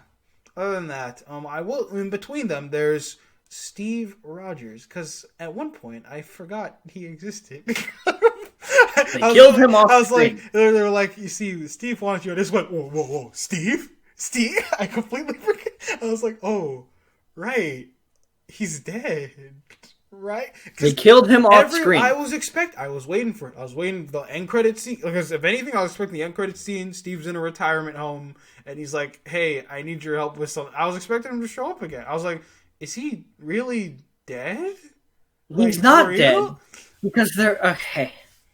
He's not dead because they're making another project with Steve Rogers. Really? It's like, oh my god. Yeah, have you not heard about this? No, I have not. So apart from the new Captain America movie with Sam that they've announced, they're also making... Chris Evans is also returning to play Steve Rogers. Huh? So basically, fuck you, fuck your character arc, and fuck your happy ending. This is going to be about how Steve stops 9/11. Oh boy, the unresolved plot thread. But yeah, like I was confused because like, is he true? Because they talk about him like he's dead. But they also make jokes. Like some people, people are like, oh, some people think Captain America is actually on the moon or something, and I'm like, is that a joke? No one marveled that could be true. But like at the same time, it's gonna be like, Captain Marvel 2. I'm calling it now. The Skrulls are up there. Monica's going up to space. She's gonna be like, "Oh, hey, Steve." He's gonna be like, "What's up?" And then they're just gonna forget about it. Steve and Nick Fury are just vacationing with the Skrulls. Even though that makes no sense, but they're gonna do it. Yeah. All right, let's talk about John Walker. I want to talk about John Walker. We'll get to him in a second. I just want to say that I'm confused on what their stance with Steve is. Because like a lot of people have been talking about the controversy surrounding the Shield. So the Shield obviously represents Captain America. You need that Shield to be Captain America. And they talk about the Shield and the history of America. And I'm a little confused. And I think it represents. I think the Shield and the mantle represent what America should stand for in this universe. And the ideals of America. Because like. They talk about how the legacy of the Shield is complicated, and that's why Sam's kind of hesitant to it. I'm like, is it the Shield or is it America? Because I mean, even in the show, they mentioned briefly that the Shield technically isn't government property, so I don't know why they feel so like hesitant to kind of take it to like not have it. I don't know. I'm just kind of confused on where they really stand on all that. But other than that, might as well talk about the next character because he ties into the Shield, like you said, John Walker, aka U.S. Agent. I love him. He's so well written. I'm gonna. Okay. You're gonna be quiet, and I'm gonna talk about John Walker. Take the reins. I'm kidding. Go on. Okay. My journey with John Walker has been so complex, right? The first appearance. So let's chronicle this. Episode 1, he gets one second of screen time, and immediately people start making jokes about how he's gonna be racist. And at first I was like, "That's funny." I'm buying into this joke. He's gonna show up, and be like, "Shut up, black man, give me a shield." And I thought those jokes were kind of funny because I'm like, yeah, I bet you they're just going to do like a one-off. Oh, he's racist and a bad guy, and but then his first scene in episode 2, it's like, he's like a character. He's like you could tell this guy has been given the reins to this mantle that he doesn't even know if he wants. And it's like the mantle of Captain America is huge. And he's like, do I want this? Do I deserve it? Am I good enough for this? And there's a moment in the episode where he's like, I'm not trying to be Steve. I'm just trying to be myself. I'm trying to be the best Captain America that I can be. And you could see this struggle. All he wants to do is help. And he's got a little bit of an abrasive side. All he wants to do is help. Meanwhile, cut over to Twitter, everybody's still calling him a racist asshole, and they want him to die. The racism thing wasn't actually true? So why were they like still running with that? And they're like, some people are still calling him racist. I'm trying to chronicle this. I'm drawing little lines on the paper. Sorry, I'm drawing little lines on the paper right now. Episode 1, they call him racist, right? Episode 2, some people still call him racist, and then others just call him like fake Captain America. I hope he dies. What an awful character. Calm down. Obviously he will turn into a bad character, but he hasn't given us a reason to hate him. Yeah. Episode 3, I can't really remember what he does in episode 3. I think he just does more Captain America things. I don't really know if he's in it that much. He's just trying to help. He's just doing the best that he can. Now, and he has 4. The whole world hold on. Continue. I'm still focusing on the public because what really broke my heart, episode 3, it was like you had a little moment where he was like, "Do you know who I am? I'm Captain America." And I'm like, okay, well, I could kind of see that side, but still, I think he's really just a guy with anger issues who's trying to do his best. Cut to Twitter, and people are sending the actor death threats. Ugh. And it's like, you guys are making us look bad. You guys need to realize that fiction... You need to realize two things. A, these are fictional characters. It's like Ben Affleck says in Jay and Silent Bob. These are fictional characters. And then the second thing you need to realize is if this actor has you sending him death threats because you hate the character so much, that's a good actor. Yo, like, that is a good actor. So episode 3, I'm like, I really don't see why everyone hates him. And then episode 4, it's like, okay, yeah, now we have a reason to hate him, but I don't really want to because I'm like, I don't really want to hate him because for the last 3 weeks everyone's been hating on him for no reason, and now it's like, yeah, they have a reason to, but it doesn't feel right. And then episode 5, it's like, once again, there's this great moment in episode 5 that really made me connect with this character, where he's like, you built me. I did everything you asked me to do, and I did it well. And then when you didn't need me anymore, you threw me away. And it really made me realize that I think it's a statement on, veterans in American society. Because we're always saying, respect the veterans, love the veterans. But once the veterans get out of service, America realizes they have no use for them anymore. And I think it's a really powerful statement, and it's so good. It's like, he only ever did what he was trained to do. They picked him for Captain America because he followed orders. And then the second he stopped following orders, they threw him away. And I'm like, this is a really complex, well-written character, and people can't see that because they just... of all things. Yeah, because they just want someone to hate. They just want a villain to hate. They want another Thanos. They don't want another Loki, because everyone fucking loves Loki for some reason.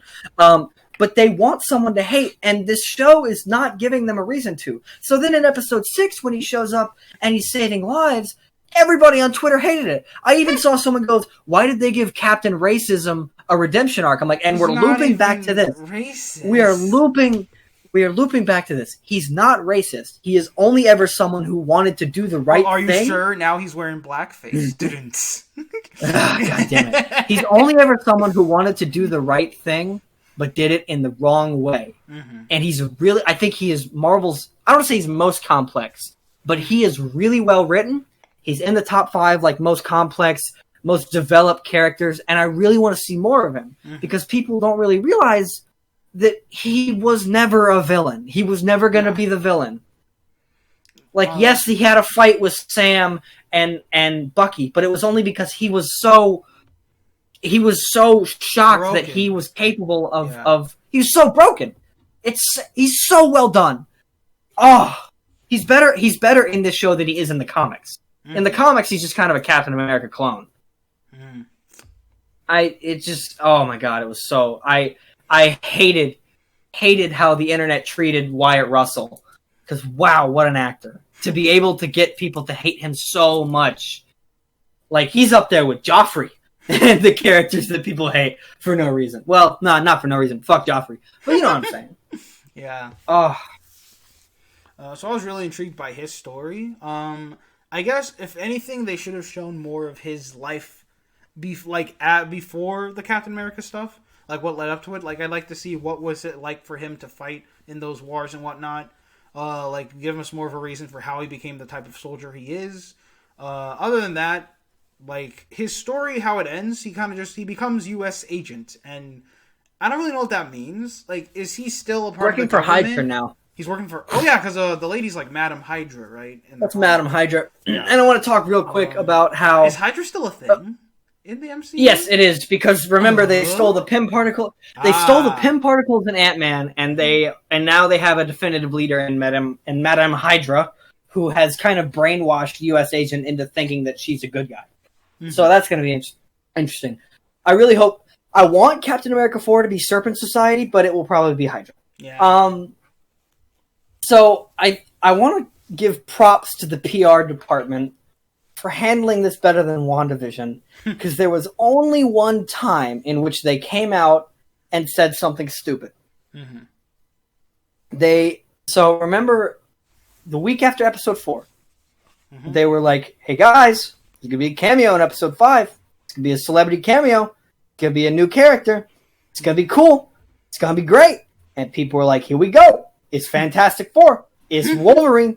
It's Mr. Professor X. It's Mephisto. It's Wonder Woman. And then people were like, wait, that's it? It was just the Seinfeld actress? I'm like, hold the fuck up, bitch. I'm like, bitch, you are not disrespecting Julia Louis-Dreyfus. You are not.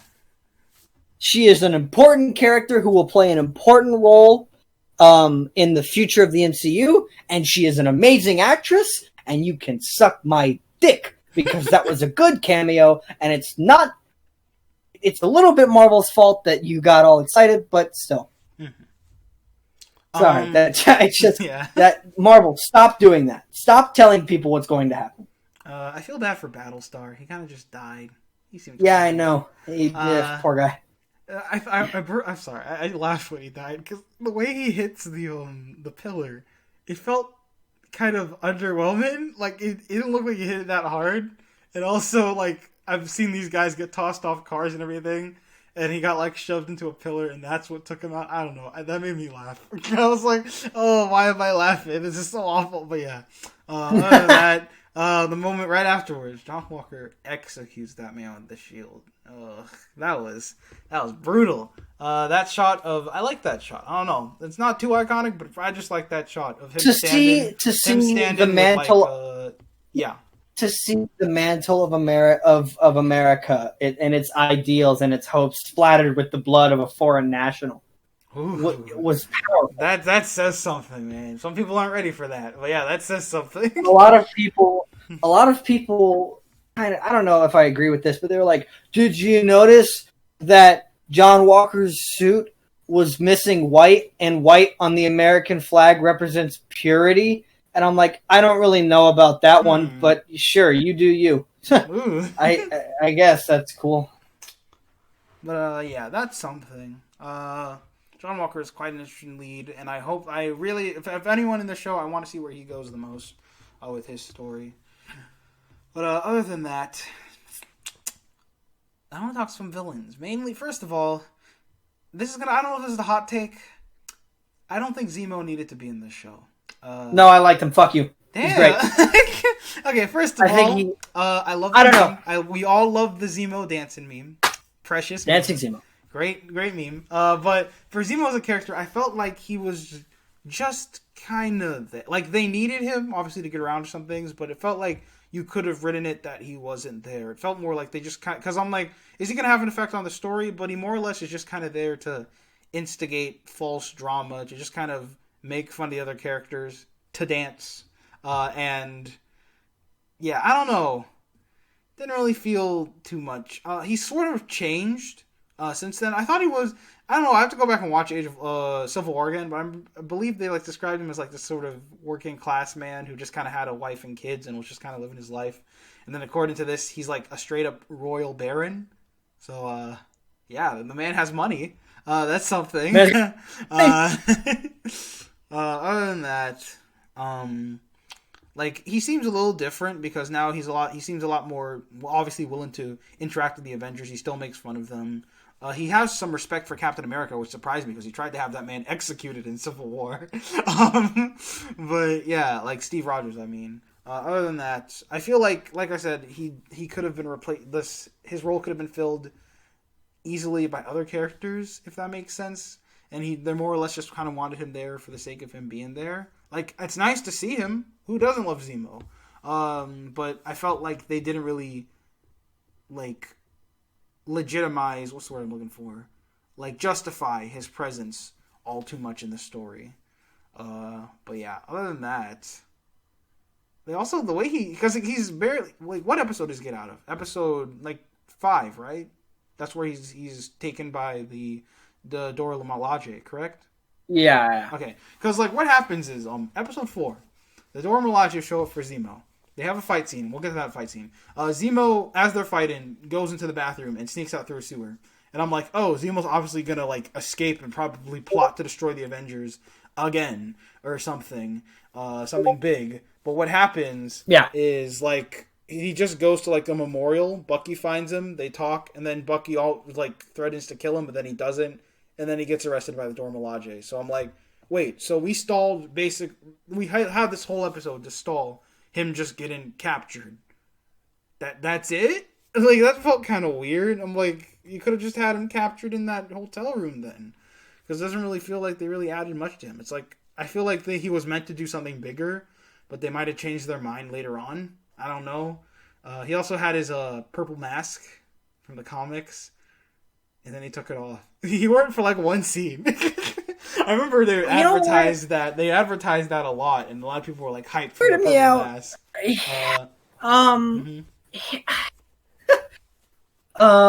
Sorry, I'm trying to formulate my thoughts here.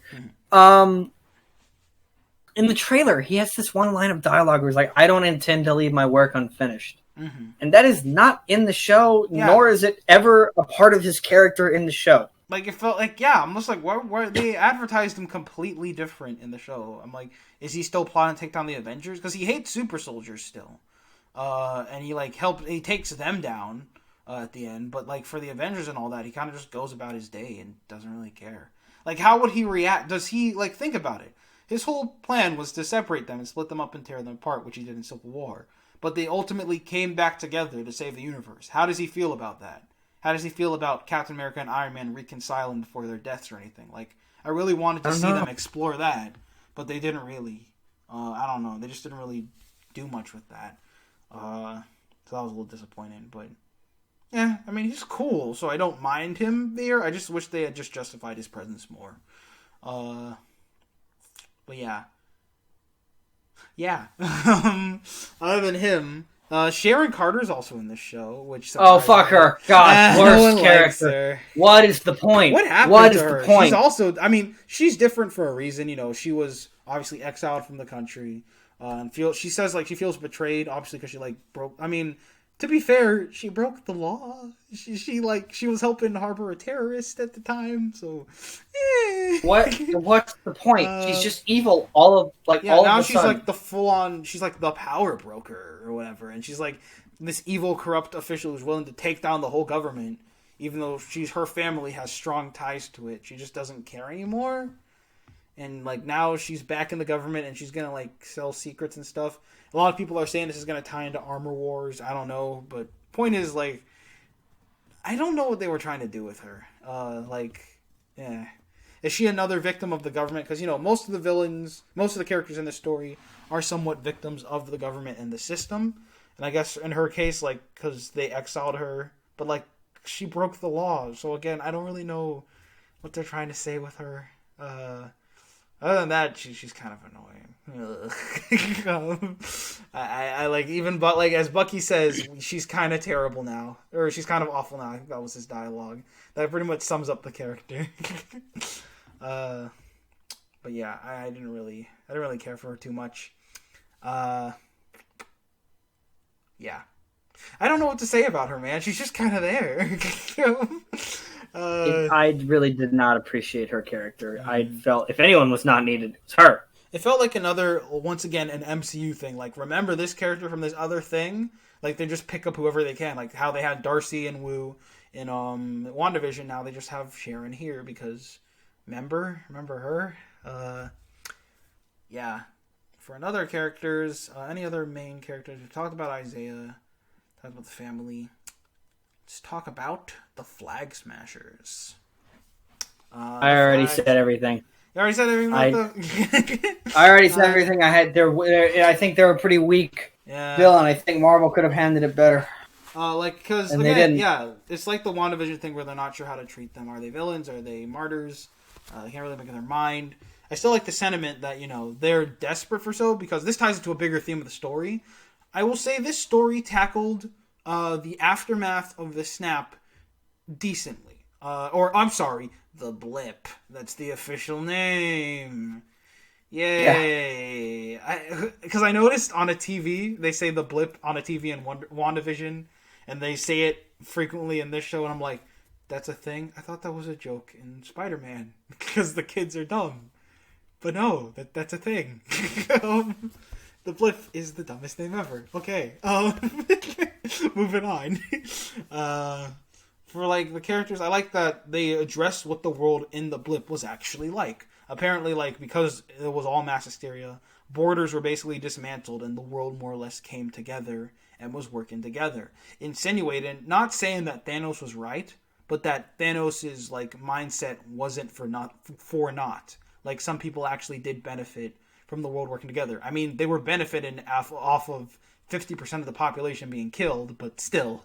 Like, the idea that they were actually able to come together out of desperation was something. But then as soon as everyone was snapped back, like, the world sort of became disorderly. And they actually have, like, government councils discussing stuff like that. Because, you know, when big events like this usually happen in the superhero world, we, like, never address it beyond it. But I like that they're actually making that a plot point. And, like, the Flag Smashers, I'm a little confused on what their motivation is, because the idea that they want the world to be united, except, again, their peace was founded on the deaths of 50% of the population. So are they saying that they don't value those lives? Like, that feels a little hypocritical. But I don't know. I don't know if the series is just ready to have that sort of conversation about morals and everything. But yeah.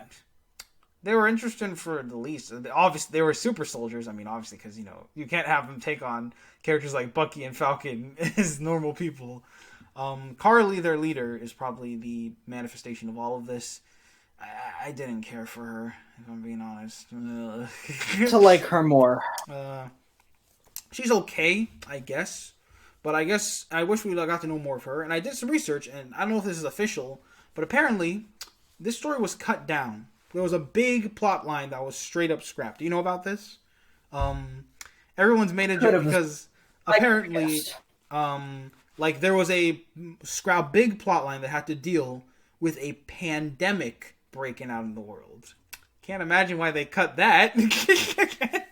But yeah, a big virus pandemic broke out in the MCU world, and that was going to tie into, like, the Flag Smashers, like, stealing supplies and the government holding back supplies that was needed to get through this. And that was going to be the big theme of the story. But they ended up doing rewrites and stuff for some totally non-real world related reason. But yeah. So that would explain some things. The power of last minute reshoots and re-edits can kind of fuck over your storyline, as we discussed in our last podcast. The theatrical cut of Justice League.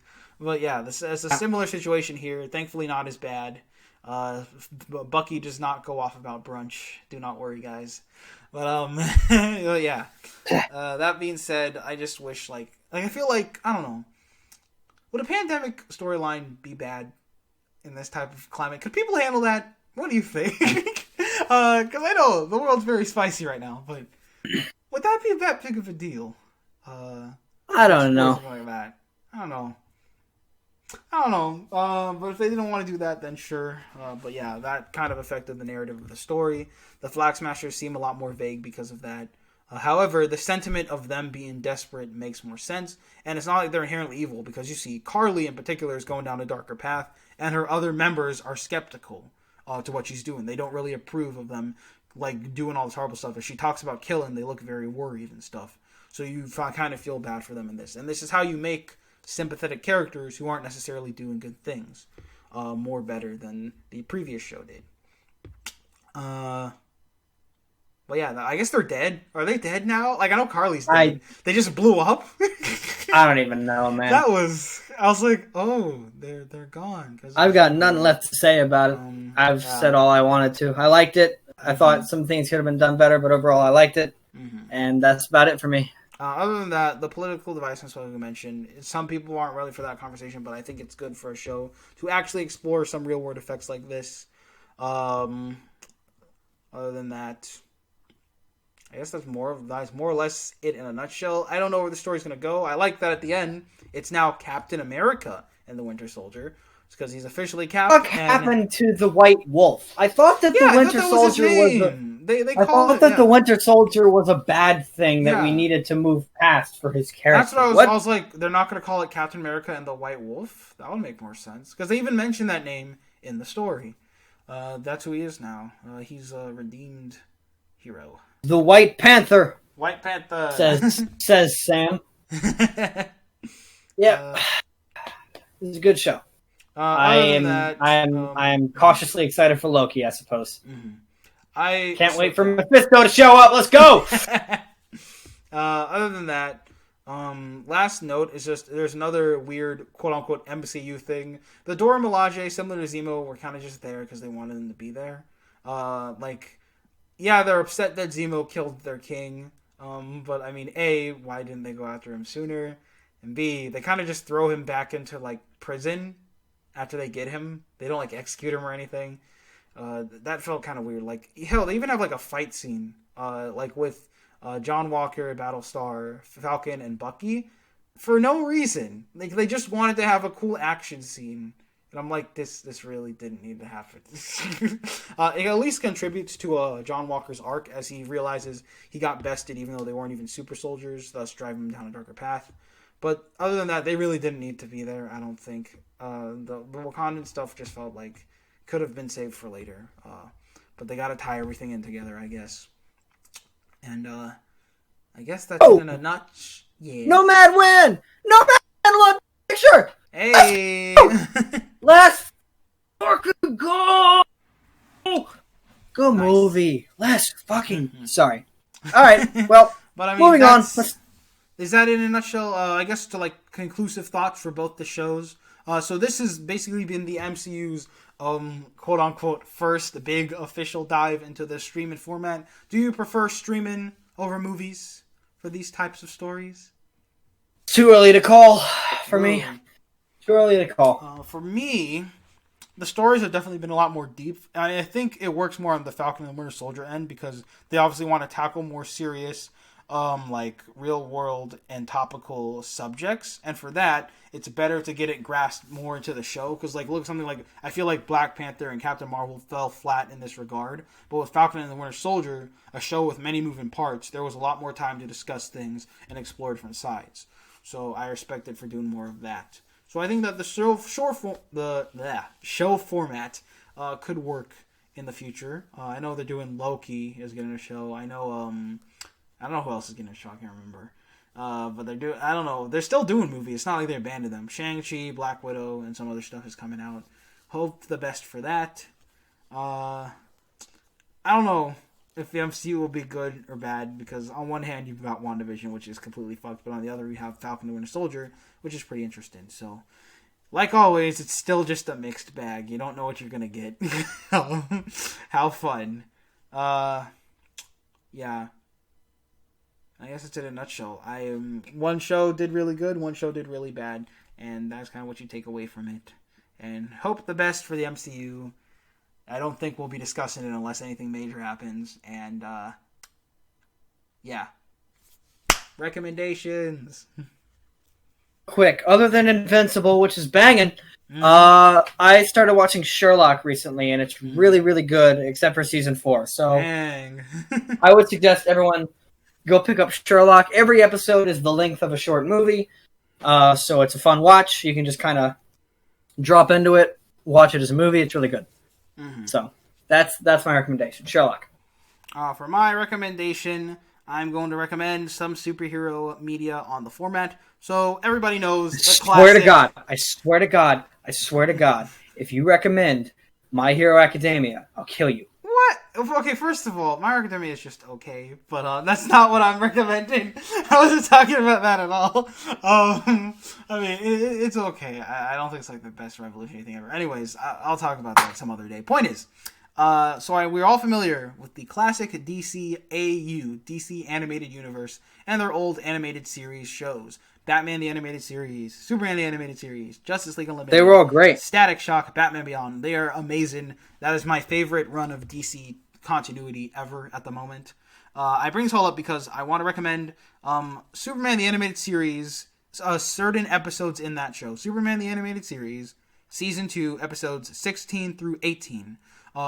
otherwise known as the Batman Superman movie World's Finest, because the episodes 16, 17, and 18 of season 2 were a part of a 3-part special known as World's Finest. They later edited this 3-part special into one movie edit called the Batman Superman movie World's Finest, so you can watch either one of those 2 formats for it. My point is that, like the name suggests, this is a Batman and Superman special. This was the official crossover between Batman the Animated Series and Superman the Animated Series. This is how they met in that timeline. Batman and Superman team up to fight off against the Joker and Lex Luthor, who are working together to kill Superman. And it's just all around a fun, good time. It is a very short and simple story that has some nice action, nice animation, nice jokes, and nice banter between your favorite heroes. If you are not familiar with Batman or Superman in these continuities, that's fine. You can just jump into the episodes because, there's not too much big lore to go about. If you know who Superman is and you know who Batman is in general, you'll pretty much get it. And yeah, I just think that more people should see that special overall. I believe they just dropped the animated series on HBO Max for Superman, so y'all can get on that. And yeah, that's my recommendation. Other than that, who knows what the future holds. I hope it doesn't hold Marvel, because I want to talk about, no offense to Marvel, I still love you. I want to talk about some more personal, grounded stories in the future. Maybe some blockbusters. I know we've got some good stuff coming up. Yeah, y'all stick around for the channel. This has been Analytical Amateurs. Adios. And good night.